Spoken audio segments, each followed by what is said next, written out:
Assalamualaikum warahmatullahi wabarakatuh. Salam sejahtera untuk kita semua. Salam Om Swastiastu, Namo Buddhaya, salam kebajikan. Kami ucapkan selamat datang pada kegiatan workshop online hari ini dengan tema acara Introduction to Scopus. Terima kasih kepada Bapak, Ibu, dan rekan-rekan semua yang sudah bergabung tepat waktu pada kegiatan hari ini. Ya, mohon izin untuk memperkenalkan diri. Nama saya Muhammad Zakir Ahmad, saya adalah pustakawan di Telkom University Open Library yang akan menjadi MC sharing virtual pada hari ini. Dan pada pagi hari ini sudah hadir pula bersama kita semua pembicara untuk workshop online kali ini ada Bapak Johan Jang yang akan saya sapa terlebih dahulu. Selamat pagi Pak Johan. Selamat pagi Bapak Ibu semuanya. Sehat Pak? Sehat. Alhamdulillah. Baik, di mana untuk sesi acara pada hari ini kegiatan dimulai tepat waktu pukul 9 waktu Indonesia Barat dengan durasi sesi Zoom pada hari ini maksimal adalah 120 menit. Rekan-rekan yang akan memberikan pertanyaan silahkan menggunakan fitur chat yang telah disediakan atau juga bisa melakukan raise hand. Ya, selanjutnya rekan-rekan dipersilahkan untuk merapikan posisi duduknya karena kita akan menyanyikan lagu kebangsaan Indonesia Raya yang dilanjutkan dengan Mars Telkom University.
Laksanakan pendidikan dengan semangat pengabdian, ciptakan kehidupan gemilang.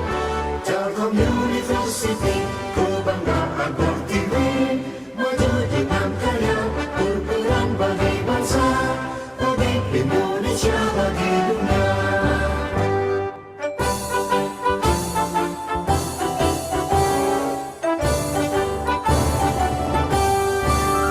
Telkom University, sinergi bangun negeri, maju dalam ilmu pengetahuan, satukan tekad bersama, padukan langkah, bawa bangsa menuju garis depan.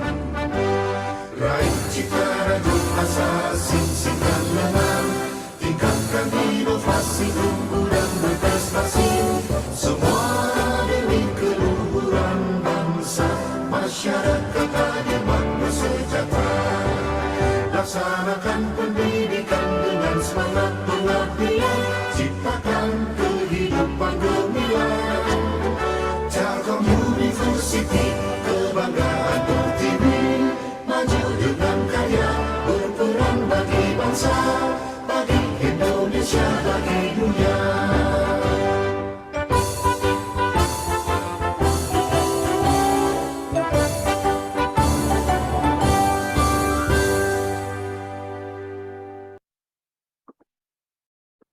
Baik, hadirin dipersilakan untuk duduk nyaman kembali. Selanjutnya adalah sambutan dari Ibu Rika Yulian MIKOM selaku Kepala Bagian dari Open Library. Kepada Ibu Rika Yulian dipersilakan. Baik, terima kasih Mas Yaki. Assalamualaikum warahmatullahi wabarakatuh. Waalaikumsalam warahmatullahi wabarakatuh. Bismillahirrahmanirrahim. Alhamdulillahirrabbilalamin. Puji syukur kepada Allah Subhanahu wa Ta'ala atas rahmat dan rahimnya kita dapat hadir dalam kegiatan hari ini di kegiatan workshop Introduction to Scopus. Kegiatan ini merupakan upaya dalam membantu dan mendukung kinerja publikasi dan penelitian Bapak Ibu serta sivitas Telkom University.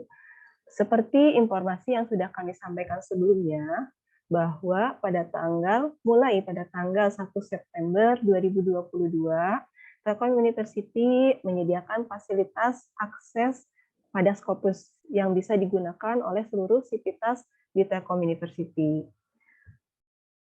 Terima kasih juga kepada pihak manajemen yang sudah concern pada peningkatan kinerja publikasi Bapak Ibu, fakulti, dan sivitas Telkom University. Sebagai upaya untuk mengoptimalkan penggunaan Scopus, baik dalam hal pencarian informasi terkait dengan fenomena ilmiah di bidang keilmuan Bapak Ibu, ataupun untuk pencarian tren penelitian global, atau juga nanti terkait dengan pencarian partner untuk kolaborasi dalam penelitian, mungkin nanti akan disampaikan oleh Bapak Johan dari Elsevier. Terima kasih juga kepada Pak Johan yang sudah berkenan sebagai narasumber hari ini di kegiatan workshop yang kami selenggarakan.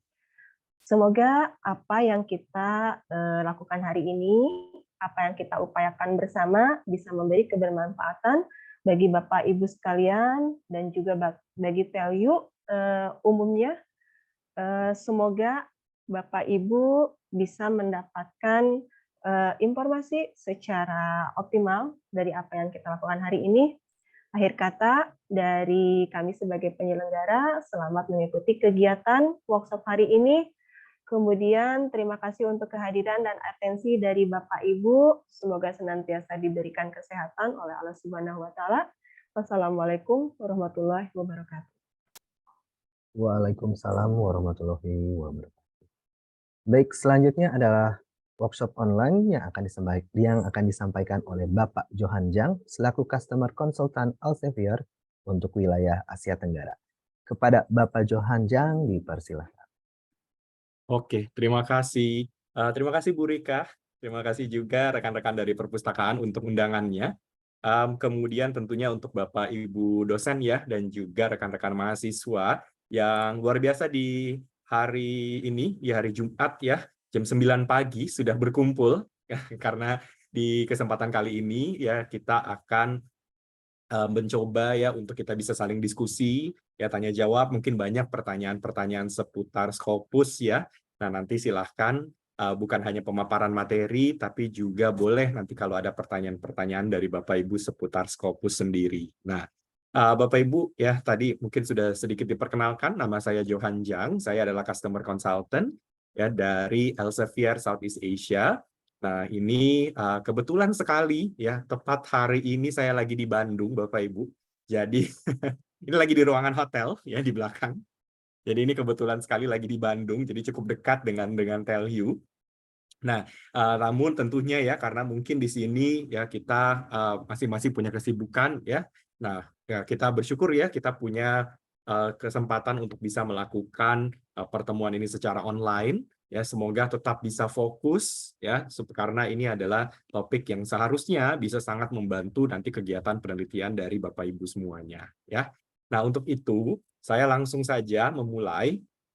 Nah, Bapak Ibu yang untuk poin yang paling penting dulu ya di awal, pertama Bapak Ibu semoga sudah mengetahui informasi bahwa dari Telkom University ya, dari TELU itu sudah melanggan 2 solusi flagship-nya Elsevier ya. Jadi mungkin kalau Bapak Ibu di sini terutama mungkin rekan-rekan mahasiswa masih belum tahu bahwa dari TELU itu sudah ada langganan 2 flagship ya solution dari Elsevier. Yang pertama namanya Science Direct, ini sudah cukup lama juga dilanggan Bapak Ibu ya. Jadi pastikan Bapak Ibu sudah familiar untuk memanfaatkan Science Direct-nya. Nah, kalau untuk Science Direct sendiri, ini mungkin saya share singkat saja gitu ya Bapak Ibu. Nah, jadi untuk pemanfaatannya ini karena sudah dilanggannya beberapa tahun gitu ya, seharusnya sudah cukup familiar. Nah, untuk Science Direct ini adalah satu website untuk bisa mencari artikel-artikel penelitian yang diterbitkan oleh Elsevier. Ya, di sini ada ribuan jurnal, ada jutaan artikel penelitian ya. Nah, silakan dimanfaatkan. Nah, ini sudah dilanggankan oleh pihak perpustakaan. Nah, kemudian selain Science Direct, ya tadi seperti dikatakan Bu Rika, ada satu lagi ya yang baru saja dilanggan pada bulan September, nah yaitu Scopus. Ya, nah Scopus ini tentu berbeda ya dengan Science Direct Bapak Ibu. Ya kalau sama ya ngapain dipisah begitu kan? Nah, jadi hari ini kita memang mau bahas terkait dengan Scopus ini sendiri ya karena fungsinya kalau di Elsevier, Scopus itu adalah research analytics. Ya, beda dengan Science Direct. Kalau Science Direct itu adalah database untuk artikel-artikel, bisa nanti diunduh, bisa nanti di-download begitu ya, full text PDF-nya. Kalau untuk Scopus ini kita sebutnya Foundational Research Analytics. Ya, jadi sifat dari Scopus ini bisa melakukan banyak sekali analisa. Nah, analisa itu bisa dilakukan karena adanya data. Ya, jadi data-data yang ada di Scopus inilah nanti kita juga bahas. Oke. Nah, untuk memulai yang pasti Bapak Ibu kita harus tahu dulu bagaimana cara akses. Jadi step pertama dari semuanya ya, baik Bapak Ibu dosen dan mahasiswa, hal yang paling pertama adalah kita harus tahu dulu bagaimana cara akses. Nah, untuk cara akses baik Science Direct maupun Scopus, kalau Bapak Ibu berada di lingkungan kampus, ya itu ya simpel saja ya selama berada di IP gitu ya. Nah, itu tinggal membuka Science Direct atau membuka Scopus lalu bisa digunakan. Ya, cukup seperti itu saja. Nah, tapi kalau Bapak Ibu ada di luar dari lingkungan kampus, misalnya di rumah atau di kafe begitu ya. Nah, Bapak Ibu perlu menggunakan remote access begitu ya.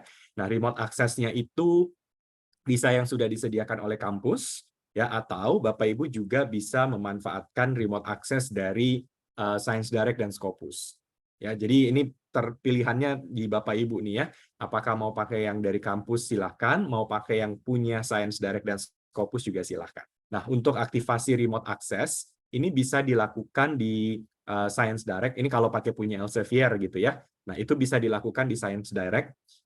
Mungkin Bapak Ibu juga sudah cukup banyak ya yang punya akunnya. Jadi pastikan pertama kali Bapak Ibu di sebelah kanan itu ada register atau sign in, yaitu silahkan nanti register atau sign in.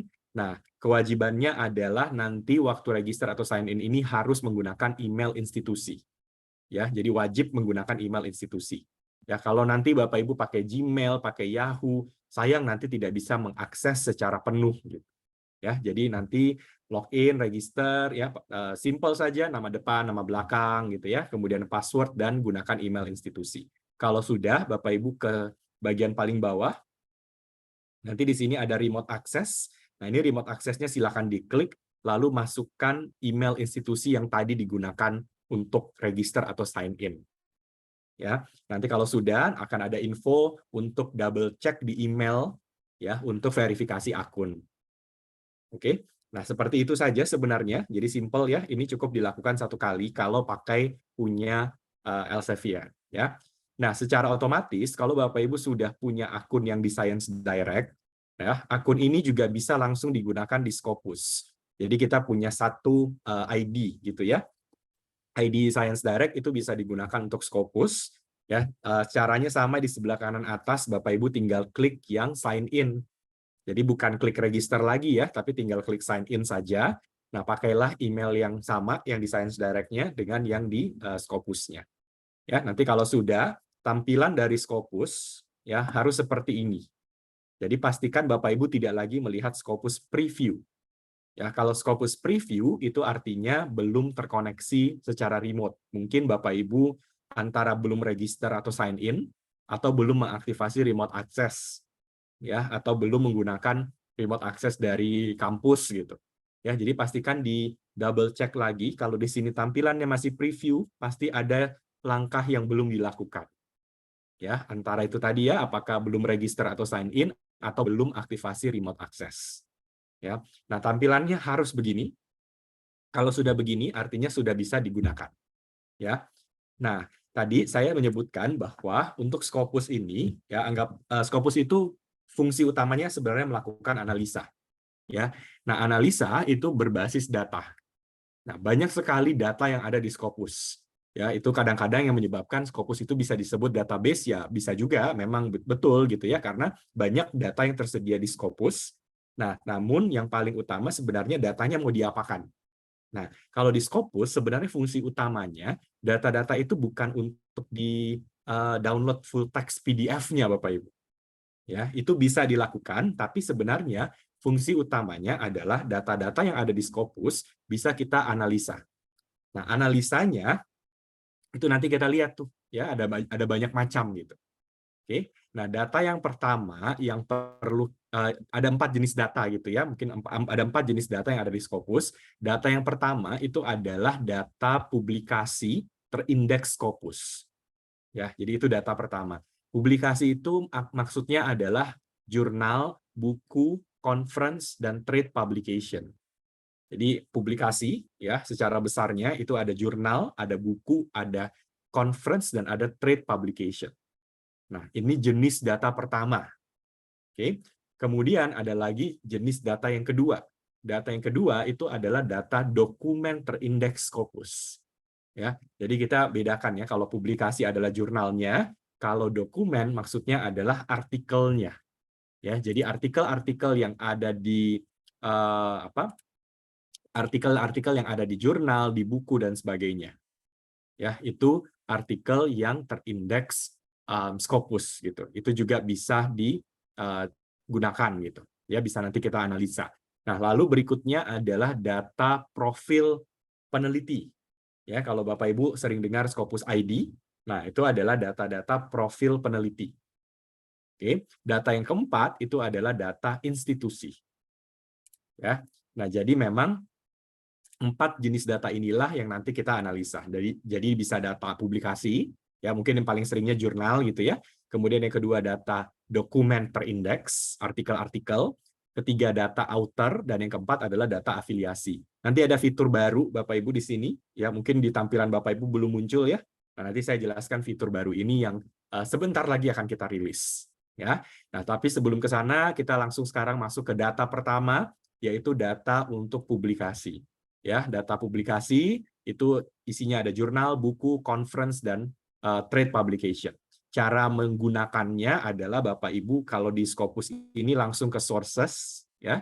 Jadi sources ini kita klik, kita langsung diarahkan ke halaman ini.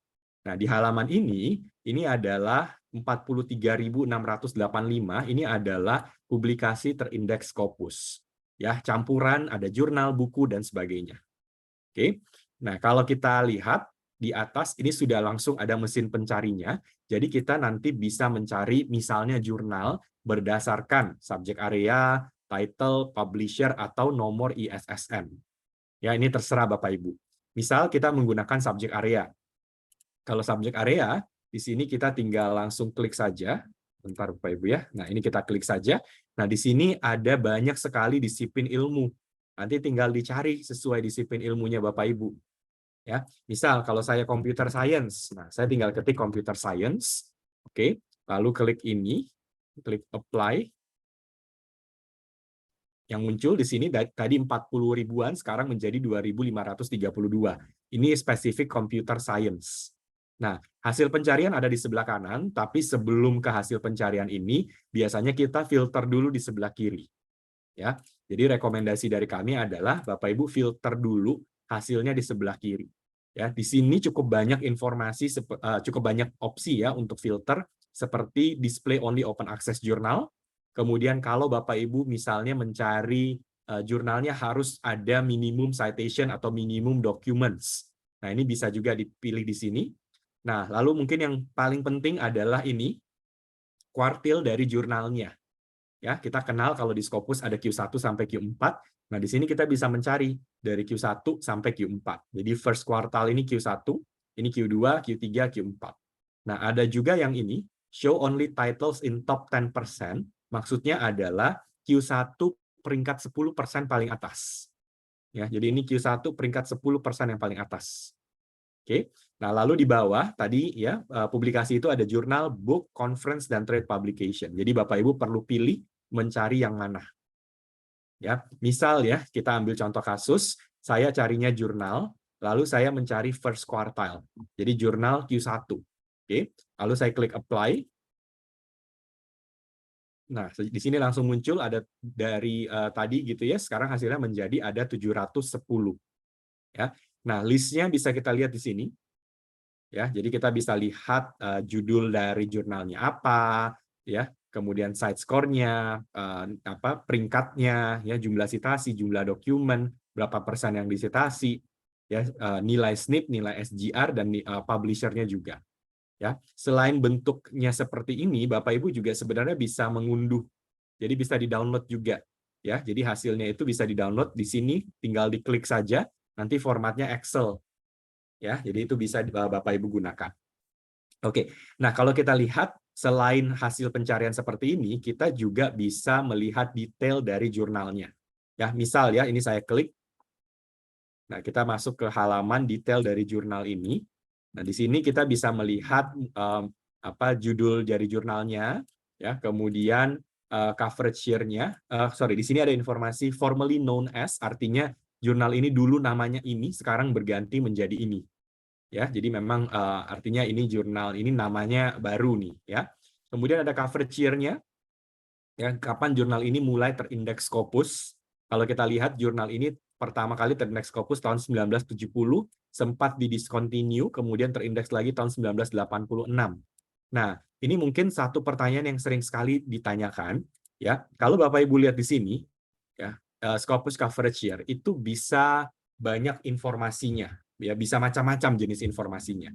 Ya, contoh kalau kita lihat dalam kasus ini, jurnal ini di cover tahun 1970, kemudian hilang gitu ya.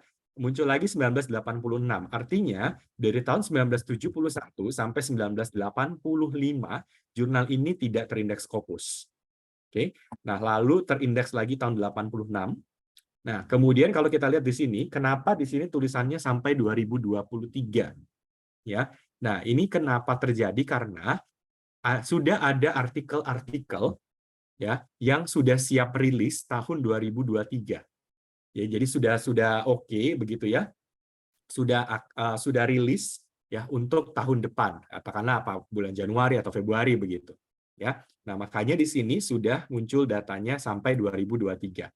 Nah, ada juga mungkin Bapak Ibu akan menemukan kasus di mana di sini tertulisnya sampai 2021 misalnya. Ya. Nah, mungkin pertanyaannya adalah apakah kalau jurnal di sini tertulis sampai 2021 artinya jurnalnya discontinue? Nah, jawabannya belum tentu Bapak Ibu. Ya. Scopus itu pusat data, artinya kalau jurnal itu memang rilis terakhirnya adalah 2021, ya belum ada volume terbaru di 2022, maka jurnal itu di sini hanya muncul sampai 2021. Contoh ya, misalnya jurnal itu muncul hanya setahun sekali. Ya, volumenya hanya setahun sekali. Volume itu akan keluar pada setiap bulan November. Nah, artinya data yang ada di Scopus itu memang hanya sampai November 2021. Data 2022-nya itu hanya akan muncul di sini pada November 2022. Ya, itulah kenapa di sini mungkin bisa jadi Bapak Ibu menemukan oh cuma sampai 2021. Ya. Jadi apa yang Bapak Ibu lihat di sini adalah data terakhir yang ada di Scopus itu kapan munculnya. Ya. Kalau di sini tertulis discontinue, ya berarti sudah discontinue. Kalau kasusnya seperti tadi, itu bukan berarti jurnalnya discontinue. Ya. Nah, itu yang kita perlu sekali perhatikan. Oke. Kemudian di sini ada juga publisher, ya, ada publisher namanya siapa gitu ya, ISSN. Kemudian nah, subject area. Satu jurnal bisa jadi beberapa subject area. Ya, seperti kalau kita lihat di sini ya, jurnal ini information management. Nah, dia bisa terdiri dari 1 2 3 4 5 6 7. Ya, jadi jurnal ini mengcover 7 subject area. Ya. Kemudian di sebelah kanan ini ada nilai side score, SGR dan SNP. Apa ini? Simpelnya adalah side score, SGR dan SNP ini adalah nama rumus, ya, nama formula gitu. Ya, formula untuk menghitung kualitas jurnal. Ya. Nah, formulanya beda-beda. Ya, side score beda, SGR beda, SNP beda. Intinya kalau setelah perhitungan dari side score, SNP dan SGR ini akan membuat jurnal itu akan memiliki nilai tertentu, dan berdasarkan nilai itulah jurnal itu akan masuk ke kuartil tertentu. Ya, apakah Q1 sampai Q4. Oke. Nah, ini nilai dari side score, SGR dan SNP-nya. Ya. Nah, kalau kita lihat di bawah, di sini kita punya spesifik untuk side score. Ya. Nah, untuk side score ini kita bisa melihat side score ini rumusnya adalah ada citasi dan ada dokumen ya yang menghitung 4 tahun ke belakang. Ya, ini data yang 2021-nya, ini data yang terakhir di 2022 di update-nya per bulan ya, 5 September 2022. Ya. Nah, berdasarkan side score ini kita juga bisa melihat ranking jurnalnya. Jadi kalau kita lihat di sini ya, jurnal ini kalau untuk Computer Networks and Communication peringkat 1 dari 359, lalu Library and Information Science peringkat 1 juga dari 247 jurnal, ya, dan seterusnya. Ya, ini kebetulan semuanya Q1 Bapak Ibu. Ya, mungkin bisa jadi Bapak Ibu menemukan ada jurnal yang katakanlah gitu ya, ternyata jurnal ini untuk artificial intelligence peringkat misalnya 220. Nah, itu artinya khusus untuk artificial intelligence jurnal ini peringkatnya Q4 gitu. Ya. Jadi memang ada kasus tertentu yang bisa jadi karena jurnalnya multidisiplin, belum tentu semua disiplin ilmunya berada di kuartil yang sama. Ya, nah ini penting sekali Bapak Ibu ya untuk kita explore ya, terutama mungkin Bapak Ibu dosen ya. Jadi kalau nanti misal ya Bapak Ibu publish di satu jurnal ya, tapi ternyata dispute gitu ya, artinya menurut Bapak Ibu oh ini Q2 gitu. Ya, tapi kenapa di Scopus Q3 dan sebagainya. Nah, itu biasanya best practice-nya adalah jangan cuma lihat jurnalnya secara keseluruhan, ya, tapi lihatlah sesuai dengan disiplin ilmu dari jurnal tersebut. Ya, jadi kuartil itu ya sebaiknya kita lihat disiplin ilmunya. Ya, kalau kebetulan seperti jurnal ini Q1 semua ya wes aman gitu ya. Nah, tapi ada banyak kasus di mana tidak semuanya itu berada di jurnal berada di kategori kuartil yang sama. Ya. Nah, ini kalau kita lihat yang ada di Scopusnya seperti itu. Oke. Nah, kemudian di sini juga kita bisa lihat historinya, sejarahnya gitu. Ya, ini juga penting nih Bapak Ibu ya. Jadi kalau kita lihat jurnal ini trennya seperti apa. Ya. Jadi misalnya side score ranking 2021 ya. Kemudian di kategori yang mana? Karena jurnal ini kan mengcover cukup banyak. Ya, jadi kalau kita lihat jurnal ini, kalau kategorinya Computer Networks itu peringkat 1. Ya, nah lalu kita bisa lihat urutannya. Jadi yang di bawah-bawah nih, ya ini kita bisa lihat peringkatnya mereka, nilainya mereka tuh berapa, ya dan seterusnya. Oke, nah nanti terus saja ke bagian paling bawah. Ya, nah nilai side score ini penting Bapak Ibu. Ya, nilai side score ini penting sekali karena terutama jurnal-jurnal perbatasan. Ya, artinya kalau misal Bapak Ibu ya, jurnal ini kan peringkat 1 dengan nilai 28,8. Nah, Kalau kita lihat jurnal yang kedua, IEEE Communications Magazine, ini nilainya 24,6. Nah, anggap ini contoh aja gitu Bapak Ibu ya. Tahun depan ternyata ini naik jadi 29. Ya, ini di 28,9. Artinya, khusus untuk yang di kategori Computer Networks and Communication akan terjadi pergeseran. Ya, jurnal peringkat pertamanya adalah yang jadinya yang ini turun ke peringkat kedua. Gitu ya. Jadi side score itu dia akan menentukan ranking jurnalnya di berapa gitu. Ya, sama-sama di Q1 tapi peringkat yang berapa. Ya. Nah, kita bisa memprediksi sebenarnya apakah jurnal itu akan naik atau turun. Kita lihat dari sini trennya. Ya. Jadi kalau kita lihat ini kebetulan trennya bagus gitu ya. Jadi naik terus nih. Ya, tapi ada juga mungkin jurnal yang nanti kita ketemu trennya turun. Ya, kalau trennya sudah mulai turun, bisa jadi jurnal ini mungkin di tahun berikutnya mengalami penurunan kuartil. Ya, ini coba kita lihat kalau marketing misalnya. Oke, kalau saya pindahkan karena jurnal ini juga mengcover marketing, ya. Bentar ya Bapak Ibu. Nah, jadi kalau jurnal ini yang di kategori marketing, ya ini adalah peringkat pertama dari 195, ya.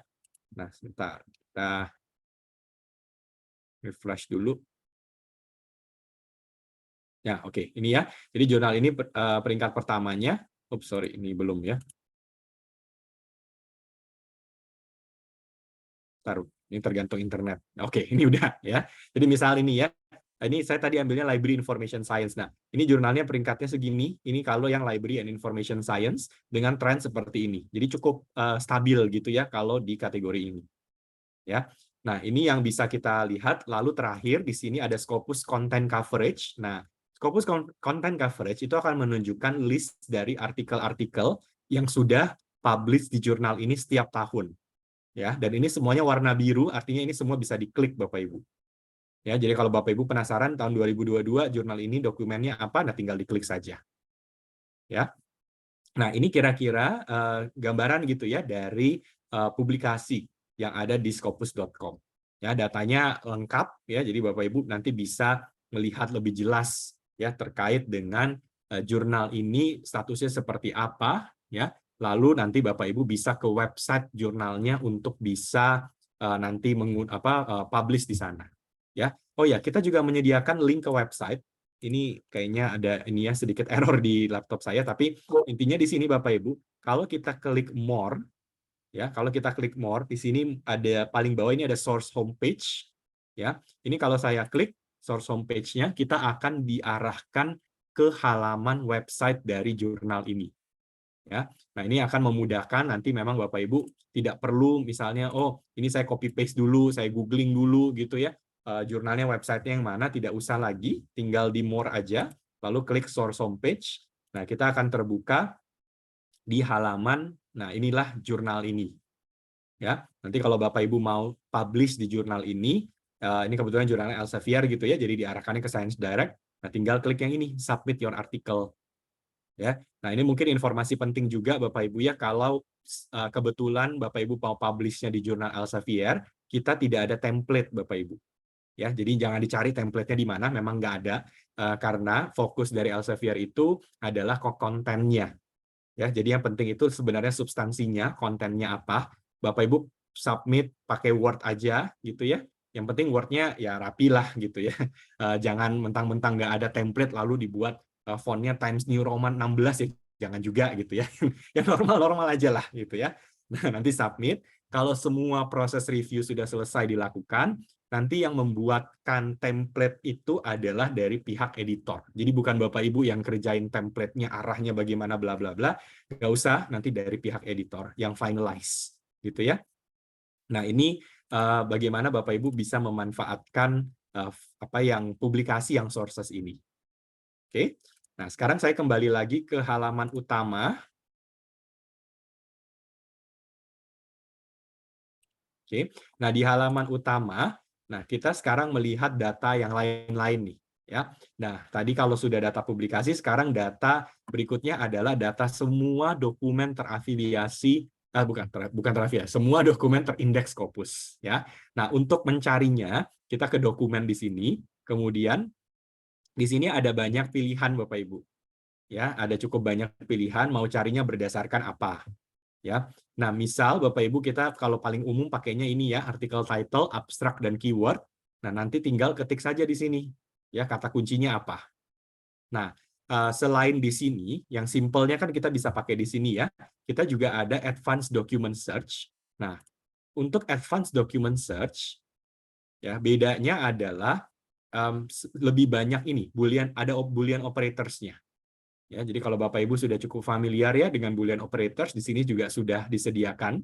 Nah, selain Boolean operators, di sini juga ada yang istilahnya namanya field codes. Ya, field codes itu ada banyak sekali. Intinya konteks yang bisa kita masukkan ke dalam pencarian kita. Ya, semua sifatnya itu konteks. Ya, konteks itu contoh gini. Saya ingin mencari kata kunci tertentu, konteksnya adalah semua hasil penelitian yang diterbitkan oleh rekan-rekan di Tell You. Nah, jadi konteksnya itu Tell You-nya. Ya, itu bisa kita cari. Atau saya ingin cari kata kunci di mana konteksnya itu adalah semua penelitian yang diterbitkan di Indonesia. Jadi konteks Indonesianya bisa kita masukkan juga. Ya, atau saya ingin cari kata kunci di mana fundingnya, ya, sumber dananya itu adalah yang diberikan oleh Dikti. Ya, jadi konteks itu adalah Dikti sebagai sponsor, funding sponsornya. Ya, jadi konteks-konteks itu bisa nanti kita masukkan ke sini. Contoh Bapak Ibu ya, saya pakai kata kunci artificial intelligence. Oke, lalu misalnya konteksnya itu adalah saya ingin cari afiliasi. Jadi afiliasi ini saya klik. Nah, lalu misalnya saya ingin cari penelitian AI, tapi saya ingin carinya affiliation country. Jadi saya klik yang ini, country Bapak Ibu. Ya, dan saya ketik Indonesia. Nah, artinya apa? Nanti ya Scopus akan mencarikan AI, tapi hanya di Indonesia saja. Ya, nah itu ya. Nanti tinggal klik search. Oke. Nah, selain ini Bapak Ibu ya, banyak lagi nih yang bisa kita lakukan ya. Nanti Bapak Ibu tinggal lihat-lihat di sini nih. Funding juga bisa gitu ya, dan sebagainya. Nah, lalu ada lagi ya Bapak Ibu, sekarang itu ada fitur baru namanya pre-generated queries. Ya, apa itu? Pre-generated queries adalah Scopus yang mencarikan kata kuncinya Bapak Ibu. Ya, jadi bukan Bapak Ibu yang mikir kata kuncinya apa, Scopus yang mencarikan kata kuncinya. Ya, pencarian kata kunci ini kita sesuaikan dengan UN SDG. Ya, jadi kita sesuaikan dengan UN Sustainable Development Goals. Ya, di sini ada listnya, ada sebenarnya SDG itu ada 17 ya, tapi di sini ada 16 karena yang 17-nya lebih ke kolaborasi gitu ya.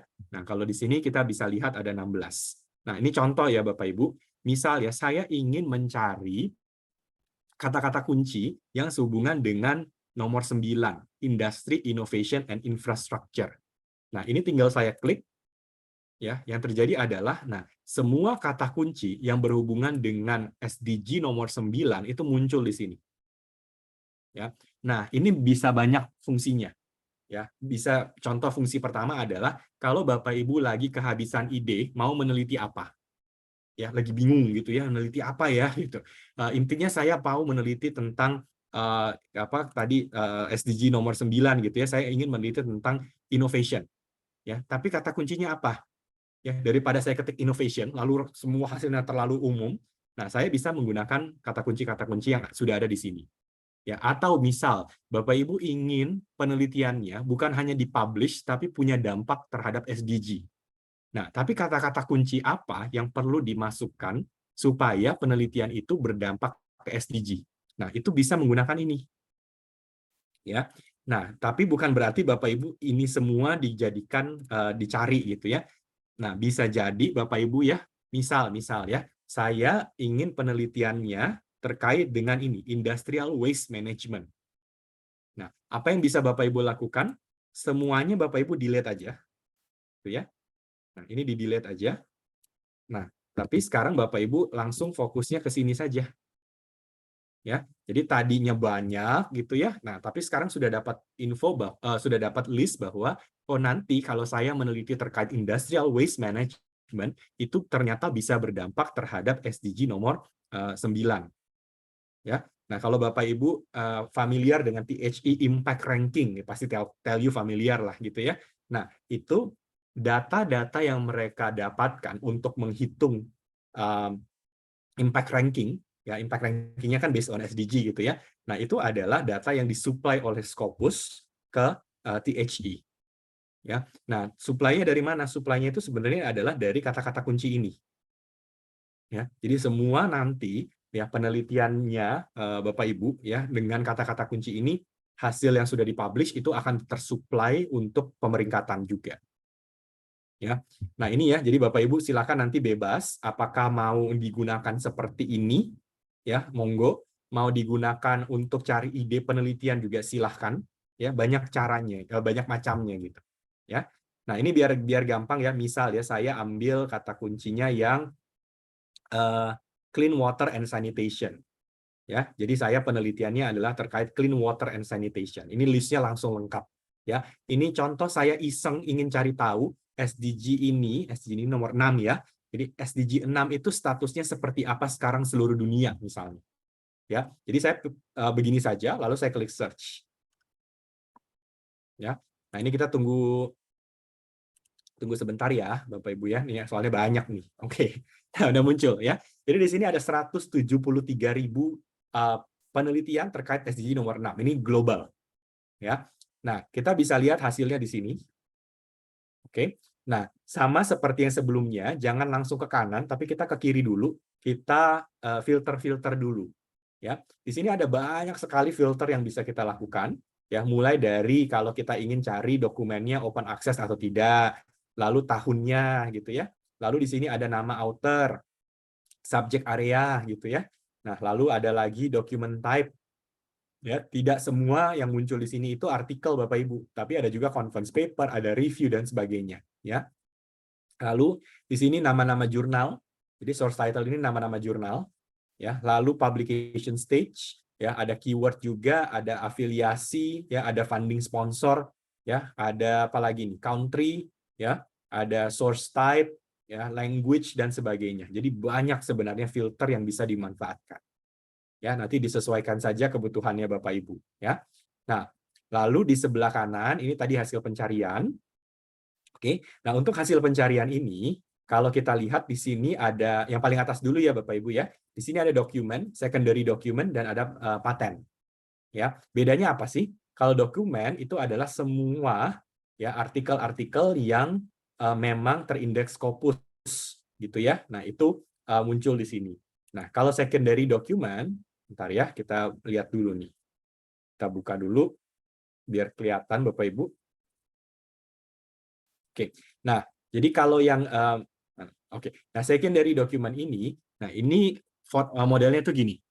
Jadi secondary document maksudnya adalah dokumen-dokumen ya yang datangnya dari yang dipublikasinya di Scopus, tapi ini ada tapinya ya. Referensinya, jadi referensi dari dokumen-dokumen ini nih ya, itu berasal dari dari jurnal-jurnal yang belum terindeks Scopus gitu. Jadi dibalik gitu Bapak Ibu ya. Jadi artikelnya terindeks Scopus, tapi ini akan menunjukkan referensi-referensi yang digunakan tapi belum terindeks Scopus. Ya, itu yang secondary-nya. Ya. Nah, kalau paten ya ini adalah akan menunjukkan paten yang berhasil dibuat ya menggunakan artikel-artikel ini. Jadi di sini bisa kelihatan ini list of patennya. Ya, jadi ada patent name-nya apa, siapa inventornya, tahunnya, patent office-nya, dan ada juga patent number-nya. Ya, ini kalau memang kita mau sampai ke level patent. Ya, nah yang paling sering mungkin dokumen ya. Jadi kalau untuk dokumen, ini semua yang terindeks Scopus kita bisa lihat di sini. Ya, nah biasanya satu fitur yang juga menarik Bapak Ibu ya selain baca-baca ini adalah fitur sort.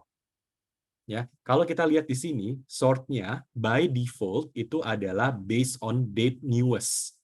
Jadi kita akan bisa melihat dokumen-dokumen paling baru. Itu yang default-nya. Ya, tapi selain default, di sini sebenarnya ada banyak pilihan lain. Ya, misalnya date oldest, cited by highest, dan seterusnya. Nah, ini fungsinya buat apa? Nah, fungsinya sebenarnya ya mungkin yang paling sering digunakan mungkin untuk mahasiswa nih. Misal gitu ya. Rekan-rekan mahasiswa mencari topik tertentu. Ya, topik apa gitu nanti diketik di sini. Nah, kemudian topik itu mau digunakan sebagai skripsi. Ya. Nah, lalu ke dosen pembimbing nih. Ya. Lalu misal ya, dosen pembimbingnya bilang begini, "Oke, topiknya menarik, tapi kamu cari tahu dulu ya artikel-artikel yang paling bagus untuk topik ini."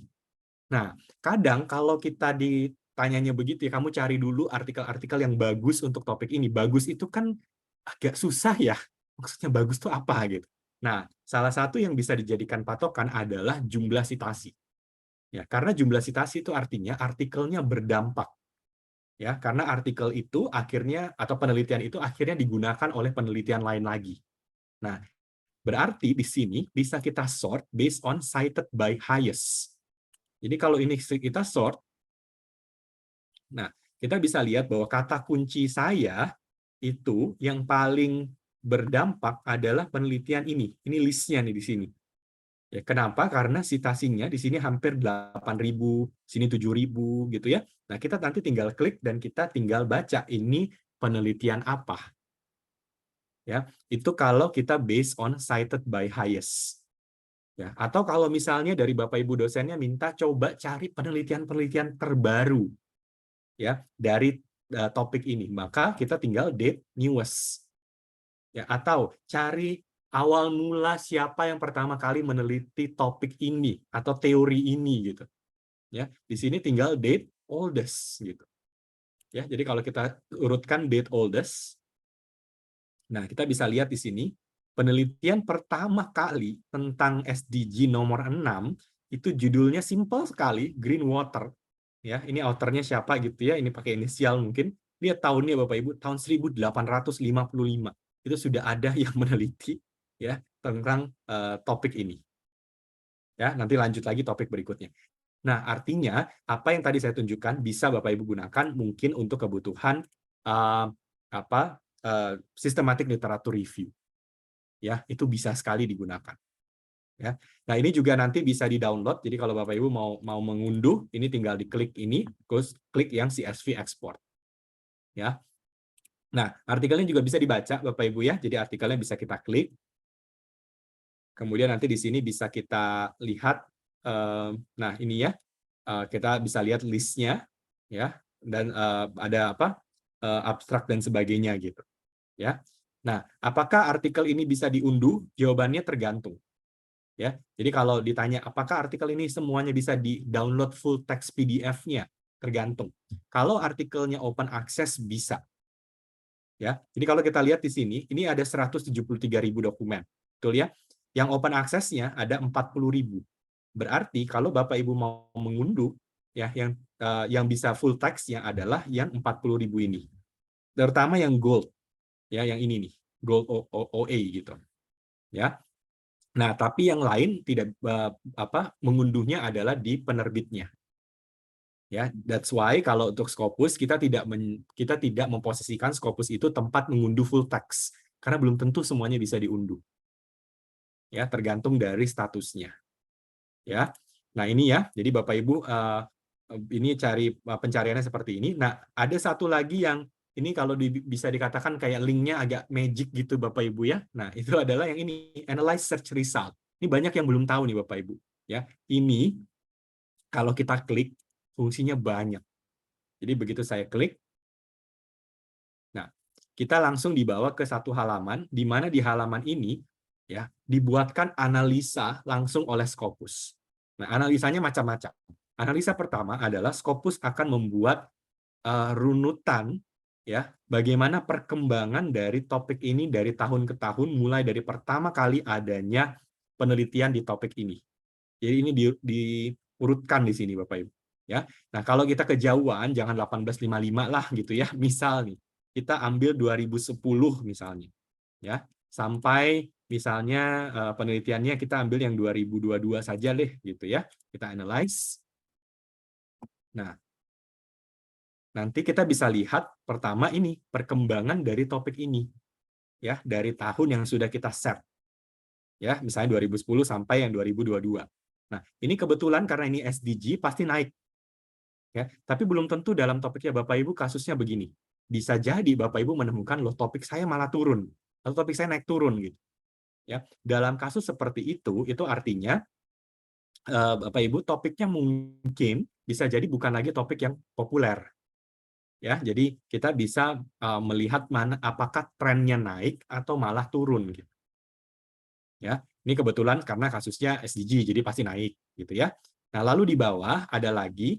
Nah, ini setiap kotak ini nih ya. Nah, ini dashboard yang menarik juga. Karena pertama kita bisa melihat dokumen per year by source. Kata kunci ini paling sering dipublikasikan di jurnal mana. Nah, ini muncul di sini. Jadi kalau kita klik, nah, kita akan bisa lihat ini di sebelah kiri. Ini adalah nama-nama jurnal yang paling sering publikasi topik kata kunci yang kita gunakan. Ya, nah kita bisa lihat di sini semua. Oke. Nah, lalu di bawah di sini ada by author. Nah, kalau by author ini kita bisa melihat siapa yang paling banyak publikasi untuk topik ini. Ya, ini ada listnya di sini. Ya, nah list sebelah kirinya juga bisa kelihatan. Nah, ini fungsinya apa? Kalau misalnya Bapak Ibu di sini mungkin ada editor jurnal gitu ya. Nah, misalnya saya ingin cari editor tambahan untuk jurnal saya, tapi saya bingung ya nyarinya siapa gitu ya, kenalan udah habis gitu. Nah, bisa jadi Bapak Ibu pakai aja topik apa dari jurnalnya gitu ya, dimasukkan ke sini, lalu Bapak Ibu lihat siapa yang paling sering publish untuk topik tersebut. Nah, di sini kan ada listnya ya. Nah, nanti tinggal diklik, lalu bisa dibaca ini profil penelitinya tuh siapa, dari mana, emailnya gitu ya, lalu silakan dikontak. Ya, atau mau cari kolaborator, Bapak Ibu dosen misalnya, wah saya harus cari international collaborator, tapi nggak kenal gitu ya, belum kenal sama yang dari luar tuh siapa. Nah, pakai aja dari sini. Ya, pakai kata kuncinya apa, lalu masuk ke sini, nanti tinggal diklik, ya, nanti beliau ada emailnya, nanti tinggal di email. Kalau dibalas atau enggak ya tergantung ya Bapak Ibu ya, tapi at least datanya ada gitu. Ya. Nah, lalu di bawah ada lagi ini by affiliation. Nah, by affiliation itu akan muncul kampus mana gitu ya yang paling sering publish untuk topik ini. Jadi kita kelihatan nih di sini Chinese Academy of Science itu publish 4.574 gitu. Ya, dan seterusnya. Kita bisa lihat nanti di sini. Ya, listnya di sini. Ya. Nanti kalau Bapak Ibu penasaran kalau di Indonesia bagaimana ya? Nanti ya, ada caranya. Kemudian misalnya di sini by type ya. Nah, kalau by type ini apakah artikel, e-book, book chapter dan sebagainya, subject area, kemudian ada juga funding sponsor. Nah, kalau mau penasaran kalau Indonesia bagaimana, ini kita ke sini, document by country or territory. Ini kalau kita klik, nah kita akan dibawa ke halaman ini. Ini list dari negara mana penyumbang paling banyak untuk SDG ini atau untuk topik ini. Ya. Nah, di sini ada banyak. Ya. Nah, kita cari dulu Indonesia di sebelah kiri. Ya. Jadi kita cari di sini mana Indonesia. Nah, ini. Ya. Begitu kita klik ada. Ya, kalau Bapak Ibu misalnya ya ingin membandingkannya Indonesia untuk SDG ini tapi hanya dengan negara-negara lain di Asia. Ya, maka kita matikan aja semua yang bukan yang di Asia. Ya. Australinya kita nggak anggap gitu ya. Misalnya gini. Kita tinggal urutkan aja sebenarnya Bapak Ibu. Sampai kita ketemu terakhir Indonesianya di mana. Ya, semoga saya nggak miss nih. Nah, jadi gini, ini kalau kita ambil perbandingannya di Asia saja. Ya, jadi ternyata ada Cina, India, dan sebagainya. Ya, ini pun bisa jadi data untuk misal bagian introduction di penelitian Bapak Ibu. Ya, nah ini kelihatan nanti gap-nya, gitu ya. Nah, kalau kita mau spesifik Indonesia, kita klik ini. Ya, nah nanti muncul di sini ya. Jadi kalau SDG nomor 6 di Indonesia itu ada 1.448 dokumen. Nah, ini semua dokumennya nih Bapak Ibu. Ya, ini semua dokumennya kelihatan di sini. Ya, pertama ini karena sortnya date oldest kita bisa lihat pertama kali tahun 1981. Gitu ya. Nah, ini listnya di sini. Kalau kita analyze lagi juga bisa. Ya. Begitu kita analyze sama saja bentuknya seperti yang tadi, tapi sekarang sudah ada konteks Indonesianya. Ya, nah kalau kita penasaran by author, nah silakan diklik by author. Nah kita bisa lihat, nah Bapak Ibu inilah yang paling banyak publikasi untuk SDG nomor 6. Ya, nggak tahu nih Bapak Ibu ada yang kenal atau tidak gitu ya. Nanti bisa lihat listnya di sini atau by affiliation. Nah, Kalau by affiliation langsung kelihatan siapa saja yang paling banyak publikasi untuk SDG nomor 6 ini. Ya. Nah, saya nggak tahu nih tell you ada atau enggak. Nanti coba dicari di sini ya Bapak Ibu ya. Nah, tapi intinya kita bisa kita bisa masuk sampai ke level institusinya. Ya, kalau Bapak Ibu iseng nih ya gitu, ingin cari dari kita pakai LIPI deh gitu ya, LIPI-nya soalnya udah melebur jadi BRIN gitu, nggak apa-apa ya, jadi agak netral gitu daripada kita cari kampus lain. Nah, misal Bapak Ibu klik di sini, ini udah level institusi nih Bapak Ibu. Jadi 51 dokumen SDG nomor 6 yang dipublish oleh rekan-rekan di LIPI. Ya, itu bisa kita analyze lagi. Jadi sekarang levelnya sudah level institusi. Ya. Nah, kita bisa lihat begini hasilnya. Ini levelnya institusi. Ya, nanti kalau Bapak Ibu penasaran yang tell you, silahkan gitu. Mungkin di sini ada Bapak Ibu yang sudah dalam mungkin cakupannya sudah di research management gitu ya, mau lihat overview dari tell you seperti apa. Nah, itu bisa menggunakan Scopus. Ya. Nah, kalau untuk Bapak Ibu peneliti mungkin ini untuk mencari gap-gap penelitian gitu ya. Nah, itu sebenarnya bisa kok pakai beginian gitu. Ya. Nah, ini tadi ya, jadi memang fungsi analyze search result itu bisa sampai macam-macam ya, bisa untuk peneliti ya, cari topik, cari gap gitu ya, bikin systematic literature review bisa, atau bahkan bisa sampai level institusi ya, di mana Bapak Ibu mungkin mau memetakan riset ekosistem research yang ada di terutama luaran penelitian gitu ya, yang ada di tell you itu seperti apa ya, itu bisa pakai yang dokumen ini. Nah, kita ke berikutnya dulu. Nah, kita juga bisa cari author, Bapak Ibu. Jadi database yang ketiga itu adalah author. Untuk author, ya ini sih simple saja. Bapak Ibu nanti cari nama peneliti. Ya, di sini peneliti maksudnya bisa dosen, bisa peneliti, bisa juga mahasiswa. Semua yang sudah punya Scopus ID. Jadi wajib yang muncul di sini hanya yang punya Scopus ID. Ya. Nah, caranya di sini yang paling penting adalah tinggal ketik last name-nya. Ya, kalau first name bebas, ya boleh iya boleh tidak. Nah, kita juga bisa menambahkan afiliasi. Ya, misal nih, oh nama saya, ini maaf ya Bapak Ibu ya, misalnya nama saya agak pasaran. Ya, jadi kalau saya ketik last name munculnya banyak gitu. Ya, nah kalau untuk itu mencegahnya Bapak Ibu bisa ketik afiliasinya di sini. Ya, ini contoh aja ya, saya sering pakai beliau nih. Nah, misal ya, namanya Mori Masahiro, ini pasti orang Jepang gitu ya. Nah, saya klik search. Ya, di sini munculnya 5. Ya, kenapa? Karena nama ini dimiliki oleh 5 author di sini. Ya, jadi yang membedakan apa? Yang membedakan adalah afiliasinya. Jadi yang penting tuh sebenarnya ini. Ya, jadi kita bisa tahu, oh saya tuh cari yang mana nih? Ya, saya carinya oh beliau tuh yang ini yang saya cari. Ya. Nah, ini tinggal kita klik. Nah, langsung akan muncul di sini ya. Nah, di sini kita bisa lihat profilnya, macam-macam yang bisa kita lihat, mulai dari nama, dari institusi mana, gitu ya, Scopus ID-nya. Ini beliau belum connect ke ORCID ID, ya. Kalau beliaunya mau connect, ya bisa dari sini juga, gitu ya. Nah, lalu di sini ada kita bisa lihat matriksnya, ya, seperti jumlah dokumen, jumlah citasi, kemudian topik-topiknya beliau itu dari topik apa saja, ya. Nah, di sini lebih lengkapnya lagi, semua dokumennya beliau kita bisa lihat, kita bisa sort, ya sama seperti tadi. Kita bisa lihat beliau sudah disitasi 5.222 kali, oleh siapa, dokumen apa, ini kelihatan semua di sini. Ya, kalau ada preprints, nah itu juga bisa muncul, co-authors juga kelihatan. Ya, jadi kita bisa lihat beliau itu ada 158 yang kolaborasinya sama ini. Ya, ini siapa ya, nanti tinggal diklik gitu. Ya, nah ini kelihatan semua topik. Nah, topik ini penting nih Bapak Ibu. Ya, sebagai apalagi Bapak Ibu dosen gitu ya, sebagai peneliti kita harus juga memastikan topik kita jangan random. Ya, artinya topik kita harusnya di disiplin ilmunya itu mirip-mirip gitu.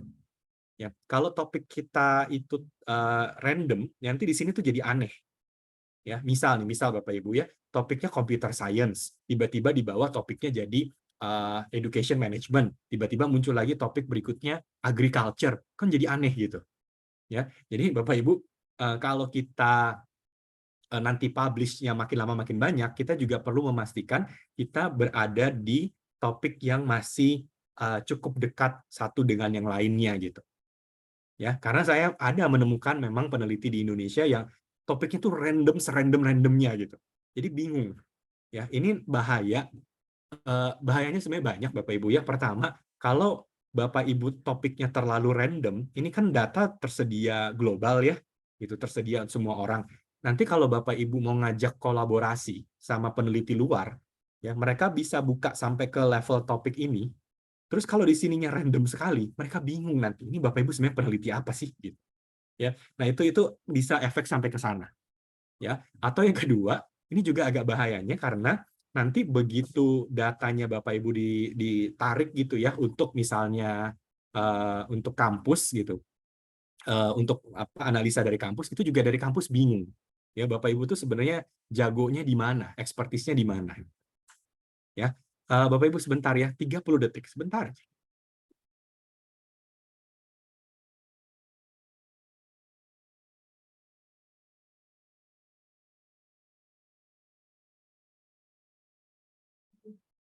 Baik, mungkin sambil menunggu Pak Johan.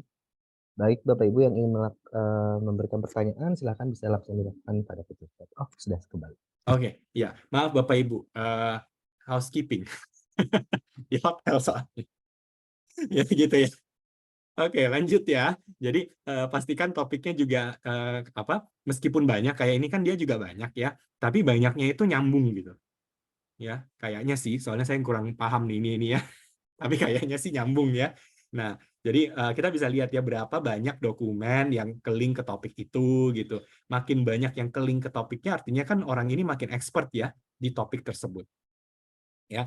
Nah, kita juga bahkan bisa lihat ini nih namanya field weighted citation impact. Jadi, kalau si author itu publish di topik ini ya, impact dia akan makin besar. Jadi kalau di atas 1 itu impact-nya sudah lebih besar dari impact global. Ya, artinya kemungkinan dia dapat citasi lebih besar itu akan lebih kelihatan gitu. Ya, akan lebih mungkin gitu. Ya. Jadi ini soal topik di sini ya. Nah, kemudian kita juga ada grants ya, tapi grants ini tuh masih fitur baru. Ya, grants itu artinya kalau peneliti ini dia dapat funding, ya dapat grants misalnya dari mana gitu ya. Nah, nanti akan muncul juga di sini. Tapi ini fiturnya masih baru sekali, ya. Nah, ini yang nanti kita bisa lihat. Nah, kalau misal nih Bapak Ibu ya, ada kasus-kasus di mana katakanlah ada data yang tidak sinkron. Ya, data yang tidak sinkron, misal nama saya muncul di dua nama saya ada 2 gitu. Saya punya 2 Scopus ID. Ya. Nah, atau misalnya ada yang salah dengan penulisan nama misalnya atau penulisan kampus misalnya gitu ya. Nah, itu semua sebenarnya bisa Bapak Ibu edit sendiri. Ya, jadi nggak usah bingung, Bapak Ibu klik aja yang ini nih, edit profile. Ya. Nah, begitu kita klik edit profile, di sini kita bisa langsung mengedit kesalahan-kesalahan dalam profil kita. Ya.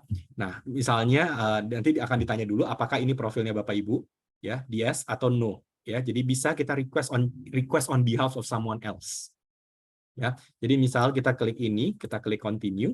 Nah, pertama di sini kita bisa lihat yang ini nih.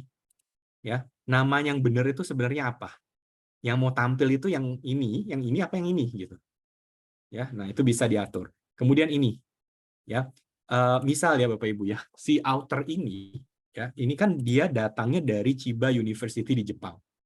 Ya, nah author ini mau terafiliasinya, apakah di Graduate School of Medicine-nya atau di Chiba University-nya?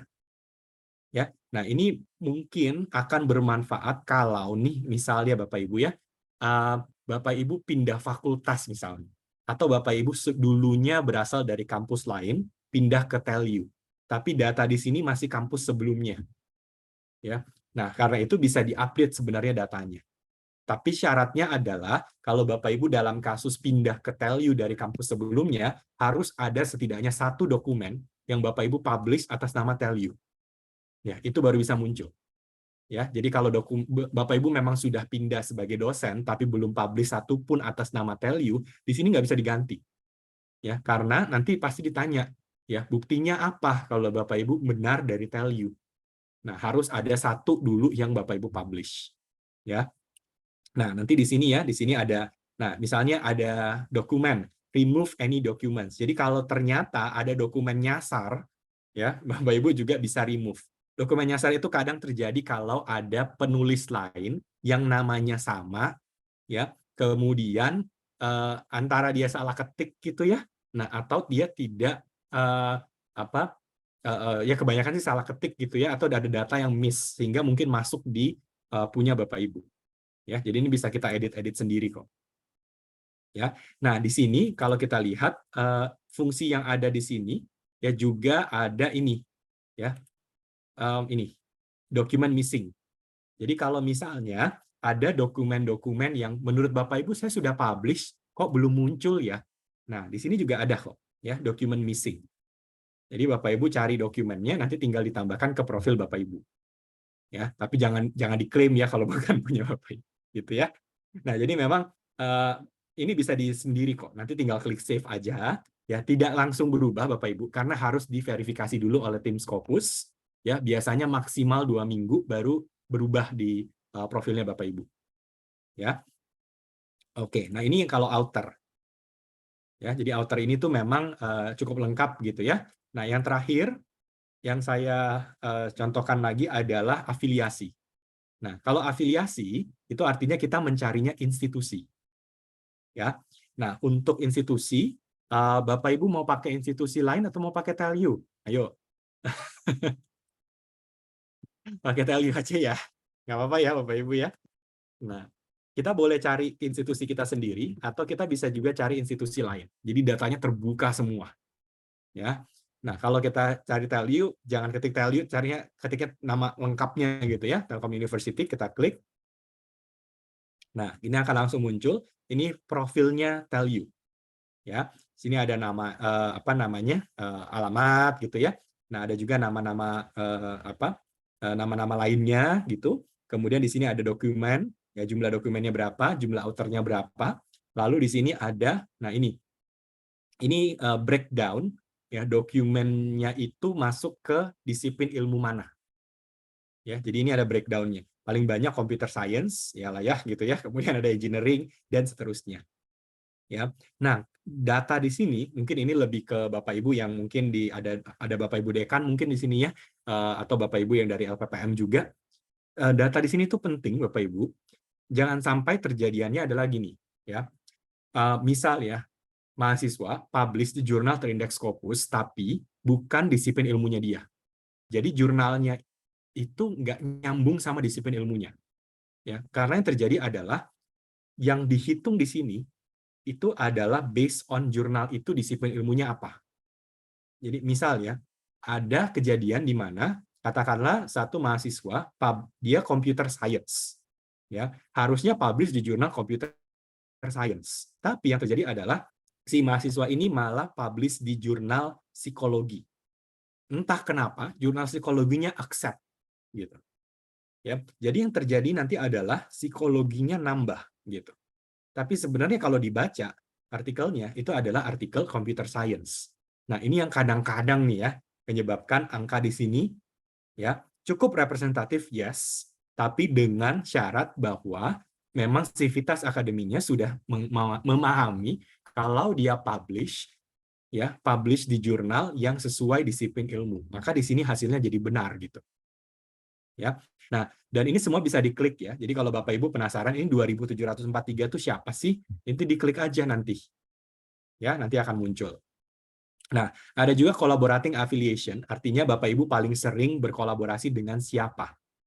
Ya, nah di sini akan muncul nih dengan siapanya. Ya. Nah, kemudian di sini ada document by source. Bapak Ibu paling sering publikasi di jurnal mana? Ya, jurnal atau conference mana? Nah, ini kelihatan semua di sini. Ya, ternyata paling banyak ini conference 1, 2, 3, 4, 5, 6, 7. 7 ini conference Bapak Ibu yang paling tinggi. Ya, nah kalau jurnal mana ya? Ini ya. Tapi ini seingat saya udah discontinue, seingat saya gitu, yang ini. Ya, apa belum ya? Ntar kita cek lah gitu ya. Tapi ini ya, jadi kelihatan semua di sini. Ya, nanti dokumennya pun bisa Bapak Ibu klik untuk dibaca gitu. Ya, jadi ini kalau Bapak Ibu mau lihat author misalnya, nah tinggal diklik. Ini semua author yang terafiliasi dari Telyu. Ya, nanti bisa diurut-urutkan juga dari dokumen kah, apa H-index kah gitu ya. Nah, ini nanti kelihatan semua di sini. H-index tertinggi siapa gitu. Nah, ini kelihatan. Ya, beliaunya siapa, tinggal diklik, dibaca gitu dan seterusnya. Ya, jadi ini mungkin lebih berguna ya, bukan untuk dikepoin gitu Bapak Ibu ya. Tapi mungkin untuk kebutuhan evaluasi dari pihak kampus. Ya, nanti bisa diekspor juga CSV, nanti bisa dilihat semuanya. Ya. Ya, ini data yang kita sediakan. Ya, dan data ini kita update-nya sebulan sekali Bapak Ibu. Ya, jadi data yang Bapak Ibu lihat di sini, ini datanya berarti bulan Agustus. Gitu ya. Jadi kalau evaluasinya misalnya di bulan Desember, nah data itu sebenarnya adalah data di bulan November gitu ya. Memang ada jeda sebulan biasanya. Ya. Nah, ini ya tampilan dari kalau kita mencari afiliasi. Nah, terakhir Scopus itu nanti akan punya fitur baru yang rilis tahun depan, namanya Researcher Discovery. Ya, Researcher Discovery itu fungsinya adalah untuk kolaborasi, ya, atau untuk mencari reviewer, atau untuk mencari editor. Ya, jadi antara untuk mencari kolaborasi, editor atau reviewer. Sebenarnya fungsi Researcher Discovery itu bisa kita lakukan di outer yang tadi, yang saya tunjukkan tadi tuh. Ya, tapi kadang komplain gitu ya dari pengguna adalah agak repot, agak jauh untuk bisa sampai ke titik yang tadi. Jadi kliknya itu banyak. Nah, sehingga kita membuat satu fitur namanya Researcher Discovery. Nah, apa yang Bapak Ibu cukup lakukan di sini adalah nanti ya, ini memang belum rilis ya. Ketik saja topiknya apa. Ya, misal di sini sudah ada contohnya gitu ya. Misal kita mau cari topik industri 4.0. Ya, kita klik atau kita ketik gitu ya. Nah, nanti akan muncul di sini industri 4.0. Nah, apa yang muncul di sini bukan dokumen, tapi semua peneliti yang fokus penelitian mereka adalah di industri 4.0. Nah, ini dapatnya dari mana? Ini dapatnya dari topik yang tadi. That's why topik itu penting sekali, Bapak Ibu. Ya, kalau topiknya itu banyak terkait dengan kata kunci tertentu, maka munculnya begini. Ya, kita bisa lihat kalau industri 4.0 yang di sini ya, yang paling banyak publish adalah si ini, Erwin Roche dari Italia. Ya, ada 89, citasinya segini. Indeksnya berapa, total documents, dan seterusnya. Ini bisa kita preview. Ya, kita bisa lihat previewnya dulu, atau kita juga bisa klik untuk melihat full profile-nya. Ya. Nah, ini kalau kita carinya random global gitu ya. Tapi kalau kita mau cari, misal Bapak Ibu, saya butuh kolaborator dari Asia Tenggara aja deh. Jangan dari Italia, susah nanti untuk komunikasinya. Ya, kita bisa ketik di sini, misal Malaysia. Ya, klik Malaysia. Nanti di sini akan muncul. Nah, beliau-beliau ini ya, kalau yang industri 4.0 dari Malaysia saja. Nanti tinggal diklik, ya, sama tinggal dilihat lagi nanti full profile-nya gimana. Ya, di sini ada experience in research berapa lama, ya, dokumen dan seterusnya. Ya, nah sama ini bisa digunakan kalau Bapak Ibu mau cari reviewer. Ya, sekarang banyak jurnal kalau Bapak Ibu mau publish, minta Bapak Ibu cari reviewernya siapa, ya, rekomendasi gitu ya. Nah, carinya di sini gitu, ya, atau cari editor. Ya, nah nanti silakan dieksplor. Ya, sekali lagi ini memang belum rilis ya, rencananya memang rilisnya semoga sih awal-awal tahun depan gitu. Ya, nanti bukan cuma 3 lagi, nanti sudah jadi 4 gitu ya. Jadi itu pemaparan ya Bapak Ibu ya terkait dengan pemanfaatan dari Scopus. Tadi ada 4 data, data jurnal, buku gitu-gitu ya. Kita sebutnya data publikasi. Bisa Bapak Ibu lihatnya di sources. Data kedua adalah dokumen, semua yang terindeks Scopus ya ada di sini. Kemudian data outer, dan yang terakhir adalah tadi data institusi. Ya, sama fitur baru tahun depan itu ada Researcher Discovery. Ya, jadi silakan dimanfaatkan semaksimal mungkin. Ya, tadi sesuai dengan pemaparan saya, analisanya ternyata banyak. Ya, fungsinya banyak sekali. Ya, jadi digunakanlah semaksimal mungkin, tergantung kebutuhannya apa. Ya, tapi banyak yang bisa di cover oleh Scopus ini. Jadi sudah kelihatan ya bedanya antara Scopus sama Science Direct. Ya, Science Direct Science Direct itu jauh lebih simpel ya, tinggal cari dokumen apa, dapat, klik, download, selesai. Ya, kalau Scopus itu adalah cari sesuai kebutuhannya apa, lalu dianalisa. Analisanya bagaimana ya tergantung tadi ya mau digunakan untuk apa. Oke, Nah, itu pemaparan dari saya. Semoga bermanfaat, Bapak Ibu. Nah, silakan kalau ada yang mungkin miss gitu ya, ada informasi yang dibutuhkan lagi atau ada pertanyaan lain yang belum saya cover, mungkin kita bisa masuk ke sesi tanya jawab. Ya, oke. Terima kasih. Mungkin saya kembalikan lagi ke moderator gitu ya untuk membantu proses sesi kita. Thank you. Siap, Pak Johan, terima kasih banyak atas pemaparannya. Sangat komprehensif sekali, lengkap. Sebenarnya saya agak takut tadi 2 jam itu cukup tidak ya, untuk membahas seluruh fitur Scopus. Karena wah banyak sekali tadi khususnya untuk rekan-rekan dosen yang ingin melakukan research, fitur Scopus ini sangat membantu. Silakan, sudah ada yang raise hand, mungkin tadi ada Pak Yahdi. Mungkin bisa langsung dibantu oleh operator. Silakan Bapak jika ingin langsung memaparkan pertanyaannya. Terima kasih, selamat kenal. Saya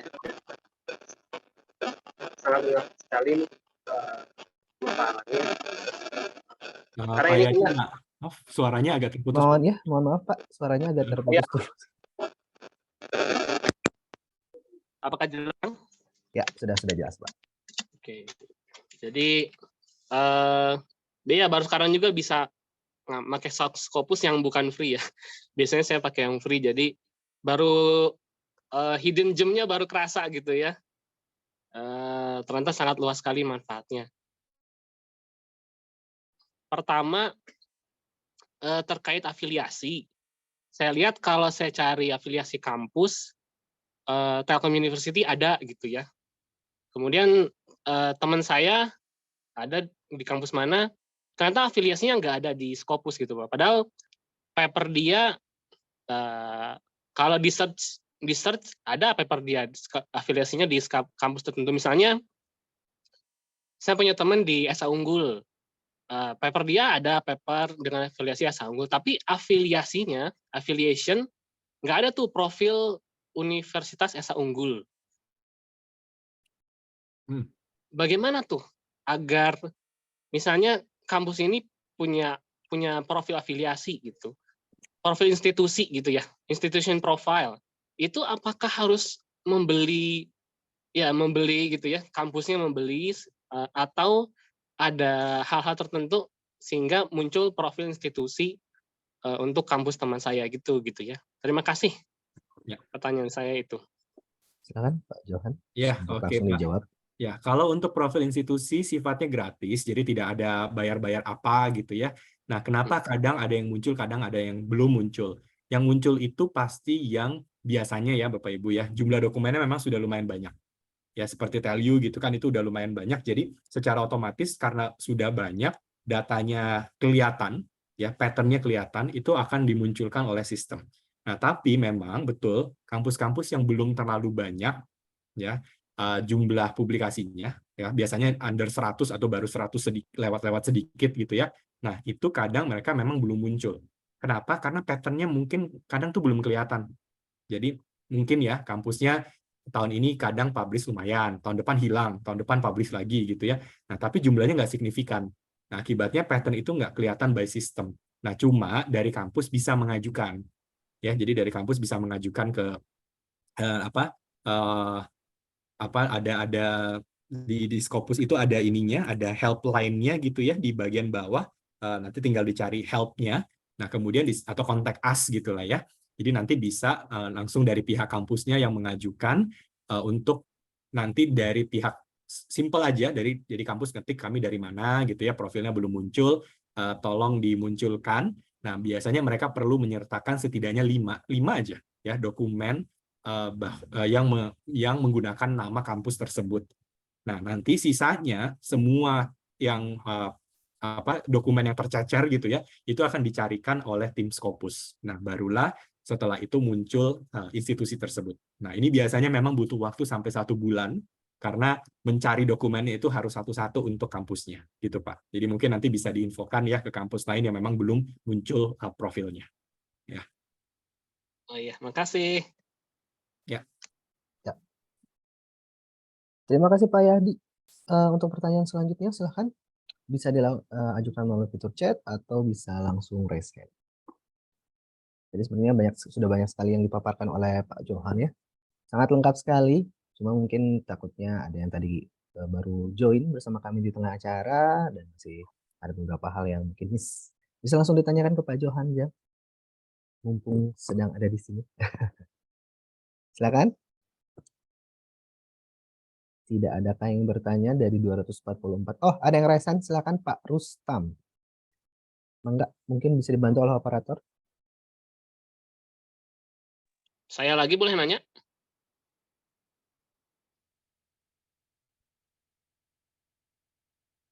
Nanti mungkin Pak Rustam dulu ya Pak ya dia. Nanti Boleh, sudah boleh. Oke. Tadi sepertinya, oh sudah banyak sekali yang raise hand. Tadi ada Mas Pak Rajif Mangrua. Nanti yang dilanjutkan dengan Ibu Istiqomah. Pak Rajif, bisa dibuka speakernya Pak? Agar bisa mengajukan pertanyaan secara langsung. Silakan. Oke, baik. Terima kasih. Untuk indikat, kan Scopus itu kan mengeluarkan discontinue ya, kalau nggak salah per 3 bulan ya Pak. Saya melihat yang biasa menjadi alasan di situ itu adalah concern publication, sehingga dikeluarkan dari Scopus. Saya biasa kadang melihat di coverage kontennya di Scopus itu, apakah itu benar jadikan indikator untuk mengatakan bahwa ini nanti ke depan akan discontinue, Pak? Mungkin itu aja. Ya, oke. Ya, Pak Rustam. Kalau untuk discontinue, ya, sebenarnya discontinue itu ada banyak alasan. Ya, salah satunya betul publication concern. Publication concern itu adalah alasan yang paling fatal. Gitu. Kenapa? Karena meski itu bisa jadi ya ada hal-hal yang dilakukan oleh editor jurnal yang menyebabkan jurnal itu tidak lagi etis dalam publikasi penelitian. Ya, macam-macam lah. Misalnya apakah editor jurnalnya ternyata terbukti menjanjikan guaranteed path untuk bisa publish misalnya. Nah, kalau ternyata ditemukan dan ternyata ada screenshot-nya, ada evidence-nya gitu ya, maka jurnal itu akan langsung dikeluarkan. Ya. Nah, ada juga alasan-alasan lain sebenarnya ya, misalnya jurnalnya performance-nya menurun. Itu biasanya kita lihatnya nanti kalau di list discontinued itu terjadi karena performance issue-nya gitu. Ya, apakah misalnya citasinya turun atau tadinya publish setahun 4 kali sekarang tinggal 2 kali gitu.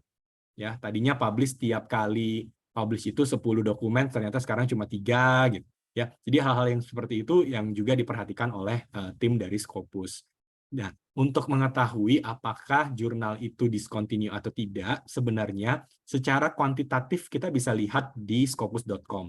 Seperti tadi ya, kita bisa lihat apakah jurnal itu site score-nya kecenderung naik, apa cenderung turun misalnya. Ya, apakah jumlah dokumennya masih masuk akal dari tahun ke tahun? Kalau 1 tahun, misalnya 2020 ada 200 dokumen, 2021 ada 205, 2022 tiba-tiba ada 700, itu bahaya sekali gitu. Ya. Nah, hal-hal itu secara kuantitatif bisa kita lihat.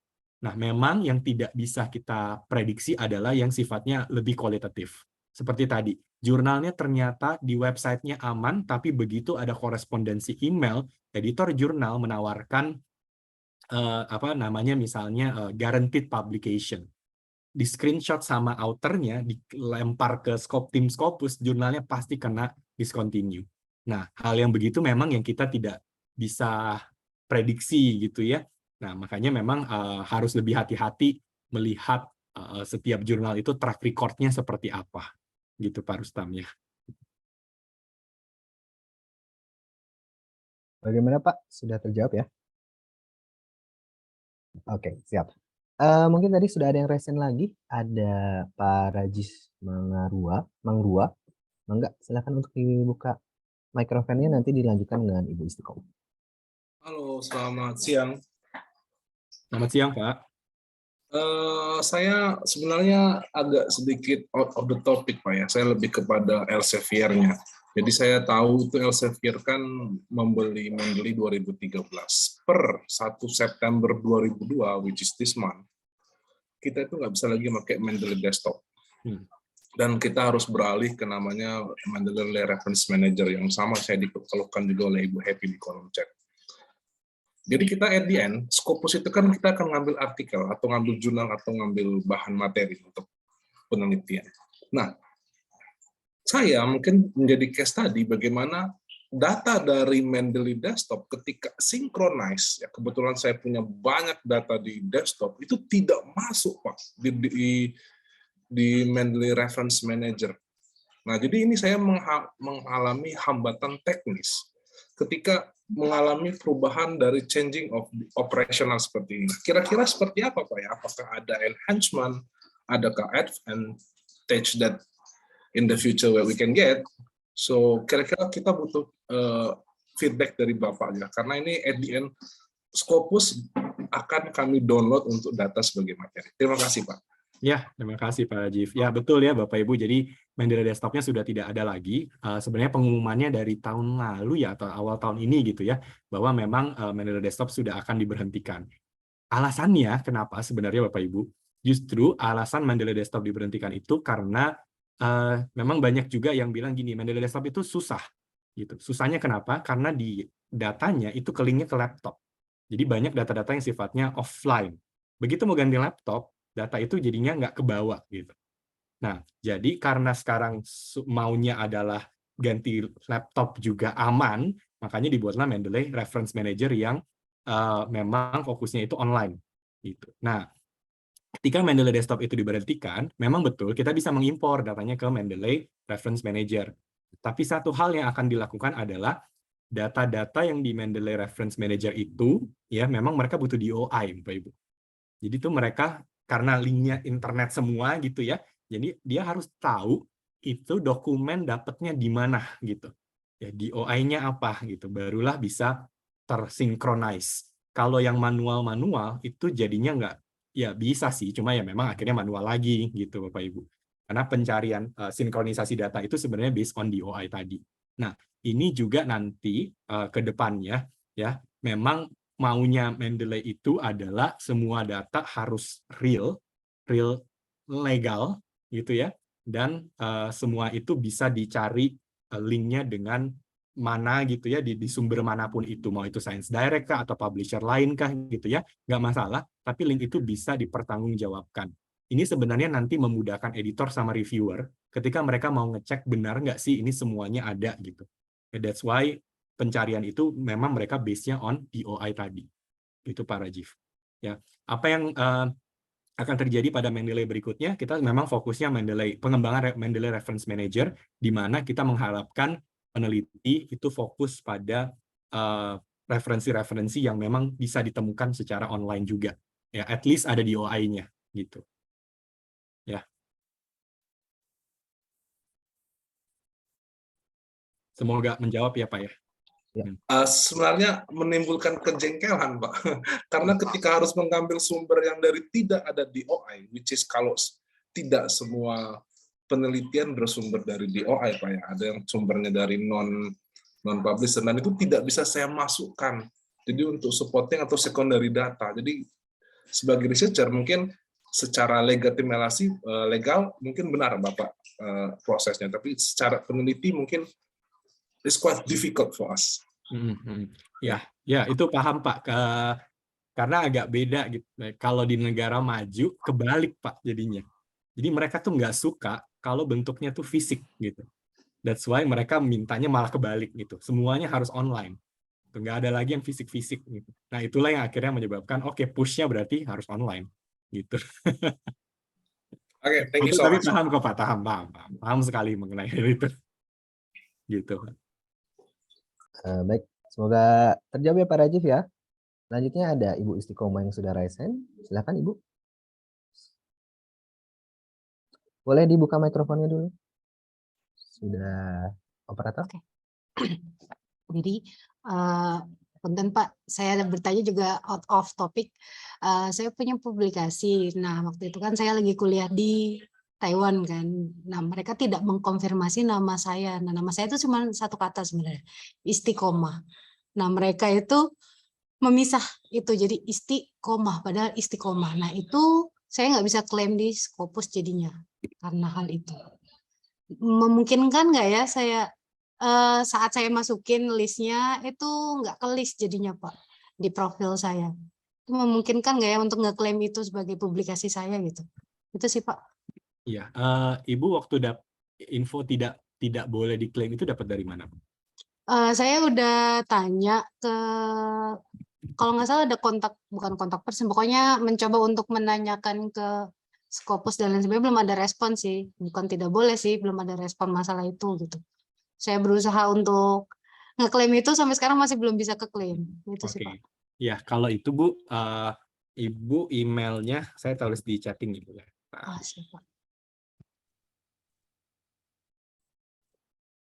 Nah, Ibu email ke scopussupport@elsevier.com, tapi waktu Ibu email, Ibu perlu menjelaskan situasinya kenapa gitu. Jadi Oke, siap, Pak. dijelaskan kenapa, plus dikasih evidence-nya. Ini loh PDF-nya saya, waktu itu kejadiannya begini gitu. Ya, sehingga nanti Atau mereka bisa saya bisa. konfirmasi ditambahkan email profesor saya bahwa Iya, itu iya. benar saya.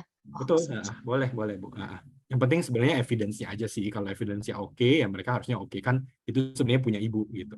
Kita tidak kita memasukkan tidak memasukkan juga nggak ada ruginya sih Bu. Iya sih Ya kan? sebenarnya. Jadi kan maksudnya kalau memang itu benar ya wes gitu. Ya. Tapi kalau untuk ngeganti namanya menjadi Istiqomah itu jadi nggak bisa tetap ya Pak ya? Nah, nanti Karena Ibu perlu publish lagi satu lagi. Nah, pakai nama Istiqomahnya yang benar. Nah, nanti yang salah itu masuk ke yang benar gitu. oh sudah ada Pak. Oh, udah ada. Jadi yang satunya benar Istiqomah, yang satunya Oh, ya berarti Ibu reviewsnya yang mintanya, pertamanya. tinggal minta yang salah itu di merge masukkan ke Ibu punya gitu. Oh, oke. Nah, Siap, itu aja sih Pak. Terima kasih. ya. Ya, semoga membantu Ibu Istiqomah. Tadi ada ini yang selanjutnya. Oh, Pak Yadi juga akan resen. Mungkin sebelum Pak Yadi, ini ada Pak Agus Kusnayat dari FRI. Silakan Pak Agus, dibantu operator untuk mengajukan pertanyaan. Baik, siang Mas Johan. Terima kasih atas paparannya. Ini satu pertanyaan saja saya. Tadi ada statement yang cukup menarik ya, bahwa ketika kita melihat bukan afiliasi, namanya itu paper-papernya, itu jangan sampai orang itu banyak fokus di bidang penelitiannya. Artinya ada beberapa yang spesialis. Nah, beberapa teman yang saya lihat, mereka dari SD sampai SMP itu rata-rata ada kuliah di sekolah. Bahkan ada yang 3 saya lihat ya.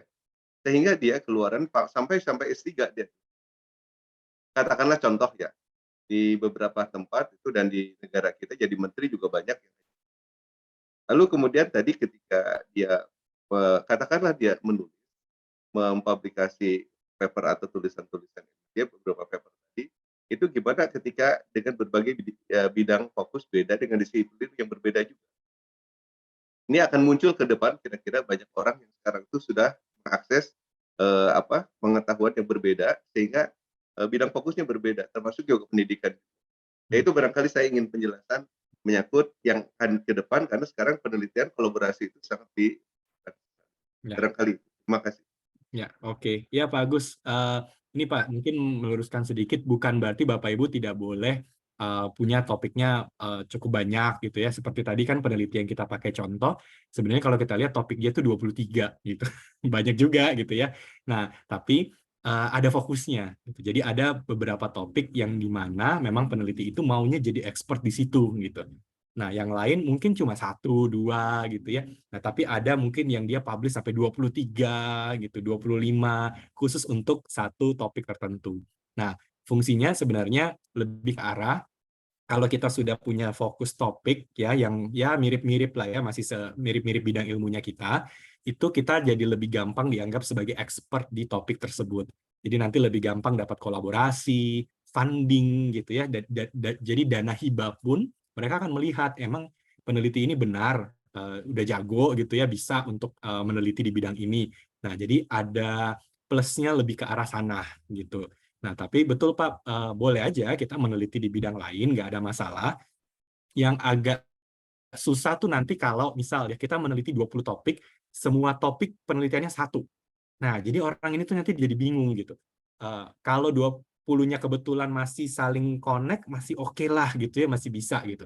Tapi kalau 20-nya nyebarnya keterlaluan jauhnya, itu jadinya akan membingungkan. Jadi ini sebenarnya peneliti apa gitu. Nah, itu yang nanti efeknya ke sana sih Pak Agus gitu ya. Ya, terima kasih. Ya, Johan. sama-sama Pak. Siap.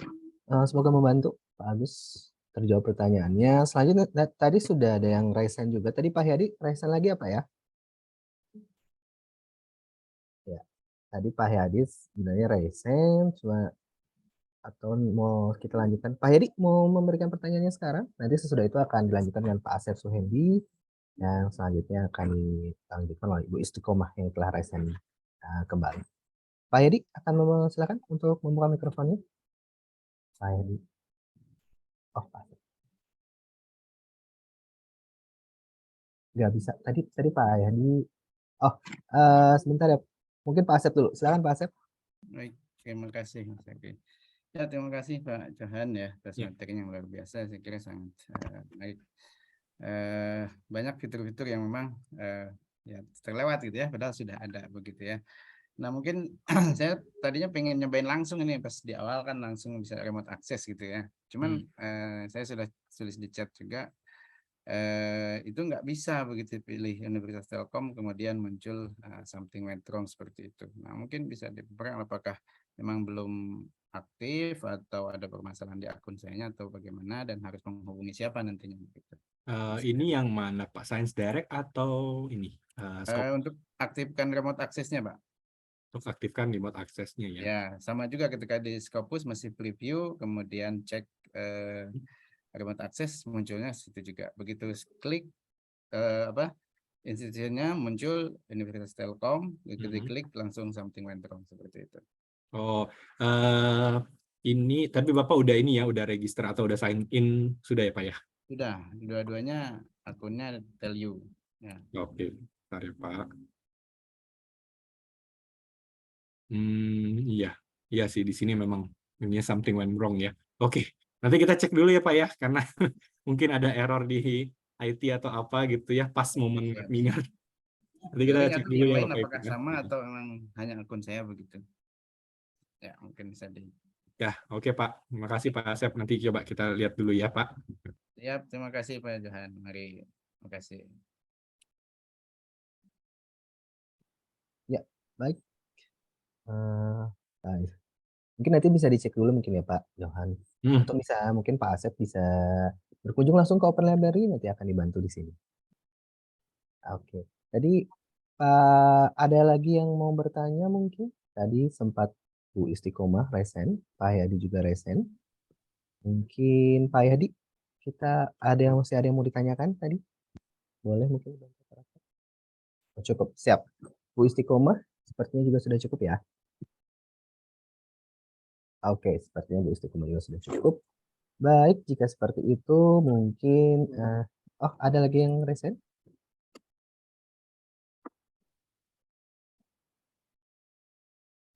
Kita masih punya waktu sekitar 20 menit lagi. Jika masih ada yang ingin bertanya, dipersilakan.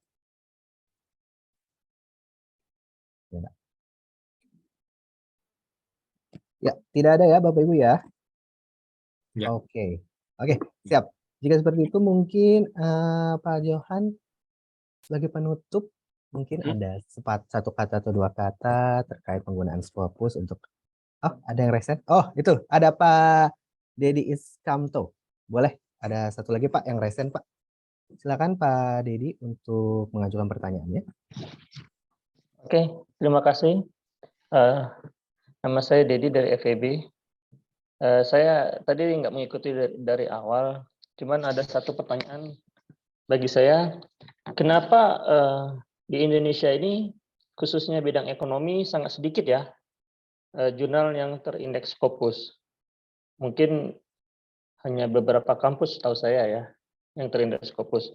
Apakah yang menjadi problema yang paling besar dari kampus-kampus di Indonesia atau dari jurnal-jurnal yang ada di Indonesia ini sehingga tidak terindeks Scopus? Apakah mereka memang tidak memasukkan dalam indeks Scopus atau mengajukan diri, ataukah sudah mengajukan tapi tereliminasi, ataukah ada data lain yang menunjukkan bahwasanya atau analisa sendiri lain yang menunjukkan bahwasanya memang kualitas paper dari jurnal-jurnal di Indonesia ini masih lemah.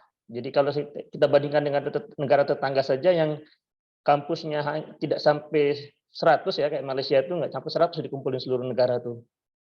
Itu ekonominya itu hampir 30-an ya paper yang Scopus jurnalnya. Sedangkan Indonesia yang kampusnya ada lebih dari 4.000 itu nggak sampai 10 yang Scopus. Itu saja, terima kasih. Ya, ya Pak. Kalau untuk jurnal Trineg Scopus sebenarnya kalau kita lihat secara umumnya ya, secara umum itu masalahnya antara manajemen jurnal, yang kedua adalah betul konten gitu ya. Kalau dari manajemen jurnal itu semua hal-hal teknis Pak. Misalnya apakah author itu sudah datang dari berbagai negara atau jangan-jangan cuma dari Indonesia gitu ya. Proporsinya seperti apa, atau bahkan ada kampus yang buat jurnal tapi isinya semua adalah faculty membernya itu dari jurnal tersebut ya, atau 90% isinya adalah dari kampus itu gitu. Nah itu hal-hal yang masih sering terjadi. Jumlah citasi juga, dokumennya banyak tapi citasinya sedikit, itu akan berdampak untuk penolakan dari Scopus untuk mengindeksasi jurnal. Ya, nah hal-hal teknis-teknis seperti itu yang memang di satu sisi yang masih banyak terjadi pada jurnal-jurnal di Indonesia. Nah di sisi lain konten gitu ya, di mana untuk konten intinya dari Scopus itu biasanya akan randomly memilih ya artikel-artikel, misalnya jurnal gitu ya, dia submit untuk indeksasi Scopus, itu akan di random pilih artikel-artikel di mana akan dianalisa apakah artikel ini memang sudah oke ya secara kontennya, dan bukan hanya itu, nyambung atau tidak dengan jurnalnya ya, karena bisa jadi artikelnya itu diterima, accepted, kualitasnya oke, tapi nggak nyambung sama aim dan scope dari jurnal. Nah ini yang kadang menyebabkan akibatnya ditolak juga ya. Jadi teknisnya oke, tapi kalau substansinya masih belum, itu juga jadinya susah gitu ya. Nah kebanyakan ya itu tadi ya, kita harus melihatnya mungkin komprehensif ya, banyak sekali elemen-elemen ya yang dipertimbangkan oleh Scopus. Kalau Bapak Ibu penasaran ya sebenarnya bisa cari satu website namanya readyforscopus.com. Itu dibuat oleh Elsevier. Nah, di situ ada lengkap sekali ya, listnya di readyforscopus.com itu terkait dengan apa syarat untuk bisa terindeks Scopus. Nah, banyak jurnal di Indonesia yang nggak pakai baca dulu gitu ya, datanya juga belum ready, langsung coba untuk terindeksasi ke Scopus dan akibatnya nanti ditolak. Gitu. Jadi memang kesiapan itu harus jauh lebih ready dulu sebelum masuk ke indeksasi Scopus. Karena kalau Bapak Ibu misal gitu ya, ada editor jurnal asal-asalan, udahlah coba-coba dulu aja gitu ya. Saya udah Sinta 3 kok, nggak apa-apa lah saya coba langsung masuk ke Scopus. Kalau Bapak Ibu kesannya main-main untuk terindeksasi Scopus, itu nanti akan kena namanya embargo. Artinya Bapak Ibu belum boleh mengajukan lagi untuk jurnal tersebut sampai batas waktu tertentu. Kadang ada yang 6 bulan, kadang ada yang setahun, atau bahkan ada yang sampai 5 tahun. Gitu. Jadi memang kita harus lebih ready lah. Itu yang pesan untuk mungkin Bapak Ibu editor jurnal juga. Gitu. Terima kasih Pak. Ya, sama-sama Pak. Baik, semoga terjawab pertanyaan Pak Dedi. Mungkin ini kita ada pertanyaan di chat ya Pak ya. Apakah Scopus di sini termasuk juga Skival? Terima kasih, salam sehat. Oh enggak, Scopus ya, Scopus Scival itu beda lagi. Itu produknya beda. Ya. Siap. Baik, sepertinya sudah selesai. Pertanyaannya sudah terjawab semua. Semoga tidak ada lagi yang raise hand. Mungkin nanti bisa diskusi ke Open Library. Nanti kita lanjutkan pertanyaan ke Pak Johan langsung. Ya, mungkin Baik. Bapak Ibu yang mau Silakan. sertifikat ya Bapak Ibu ya. Oh iya, silakan. Ada share link presensi apa ya? Ya, jadi Bapak Ibu yang mau sertifikat nanti bisa di link. Sebentar saya taruh dulu di chat ya. Link sertifikatnya. Kemudian nanti Bapak Ibu tinggal mengisi saja dari link tersebut. Lalu nanti memasukkan kode. Jadi di ujung dari link itu Bapak Ibu akan diminta memasukkan kode. Nah, jadi itu linknya. Kemudian nanti di ujung Bapak Ibu kan akan diminta mengisi beberapa pertanyaan pilihan ganda. Nah, di ujungnya kalau udah selesai nanti masukkan kode tersebut. Gitu. Ya. Baik, rekan-rekan Bapak Ibu semua bisa mengisikan langsung link presensi yang diberikan oleh Pak Johan. Mungkin ini Pak sekadar terakhir mungkin pertanyaan atau usulan ya Pak dari Pak Hadi Purnama.